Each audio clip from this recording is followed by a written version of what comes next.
What's up, my YouTube family? Sergeant Graybeard back with another Division 2 video. Today is Monday, March 22nd, and as always, I hope this message finds you healthy and safe. As I'm sure most of you know by now, the game has been pretty quiet over the last few weeks in regards to anything that we may be able to expect in Year 3. However, I do want to take some time in today's video and answer some of the questions that you've sent the channel over the past few weeks. Now, if you happen to be new to the channel, first of all, welcome. Secondly, feel free to hit that subscribe button. We would love for you to be a part of our gaming family. And if you enjoyed this or found it helpful at all, take a quick second and hit that like button. It really does help us out. So as we start off today, my friends, I want to take a second and answer something that a lot of new players and returning players have been asking, and that is, how do you get the NPC damage to go from that bubble that's in the middle when you're hitting an NPC to that nice line on the right-hand side? All you need to do to change that is go to Settings, you're going to go down to UI, you're going to go to Scrolling Combat Text, change it to Floating, and it is that simple, my friends. You can see here, once that's changed, it's much easier to see the type of damage you're inflicting on an NPC, and that really comes in handy if you're trying to keep track of, your crit hit chance, crit hit damage, all that good stuff. Having said that, my friends, I now want to get into trying to answer some of the questions that you're sending the channel. Now, most of you know I love doing these news videos. Typically, I'd put out 2 a week, one on Monday with just an update of what's going on. Then typically there was one Wednesday when there was a state of the game. Now, as I said a moment ago, we all know that the game is really not saying anything and giving us really any tangible information on what we can expect in the near future. So these videos will probably be once every 2 weeks, but now I want to go into some of the questions you've sent the channel. The first thing I want to talk about today are exotic weapons and items. And a lot of you have been wondering, with Season 4, we thought it was going to last longer than it did. The countdown was all messed up, they ended it, so a lot of people are wondering what is in the general loot pool and what isn't. Now, from my understanding, the way it works is this. Once a season ends, those items then become available in the general loot pool. So all you'll need to do, I say all you'll need to do, I mean, it's going to be a bit of a grind, obviously, but you'll need to find the targeted loot of the exotic you're looking for and farm in that area. Many of you reached out recently saying that because they kind of cut off Season 4 in an abrupt fashion, meaning we didn't know how long Season 4 was going to go for, the timer said one thing, and then all of a sudden we were replaying Season 1, so to be clear, all of the Season 4 exotics are now in the general loot pool.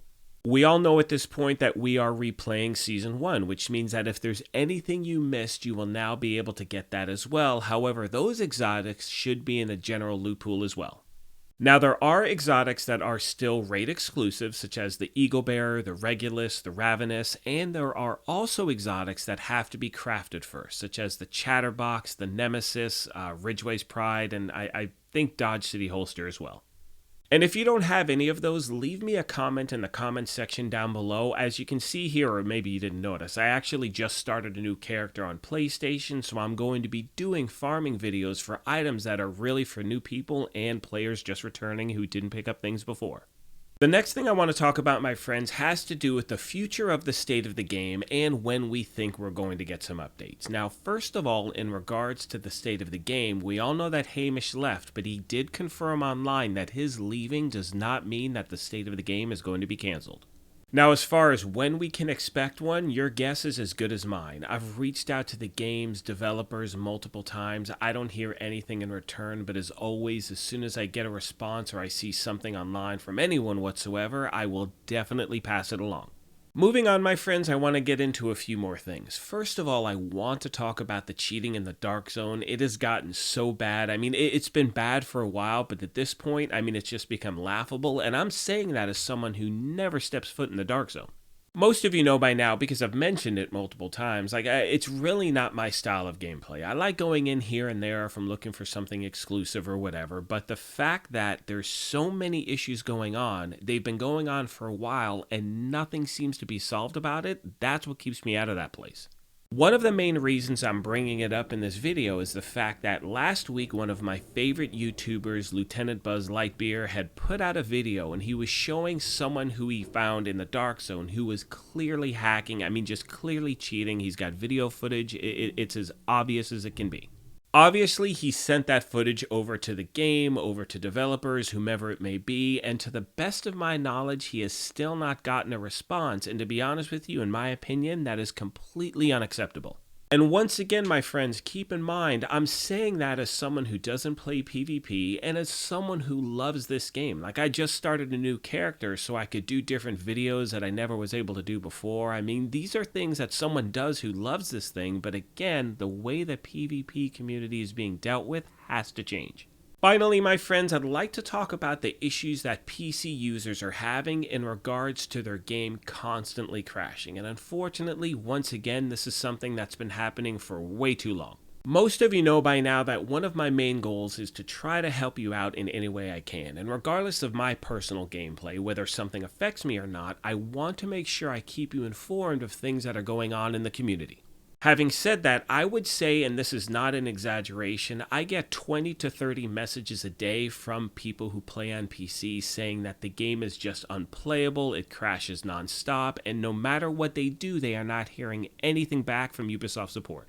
So once again, my friends, this is where I rely on you and your feedback. Let me know what's going on with your gameplay. If you're on PC or really any console for that matter, whatever your platform is, let me know what's going on if you're having any issues with the game crashing nonstop. And as I start to wrap this video up, you guys know I'm a pretty positive person. Like, I love this game. You know, this is something I'm going to continue to play. I love doing the farming videos, the build videos, whatever it may be. However, when it comes to certain things, we all know the game has not been the best at, and these are the things they need to improve on as we move forward.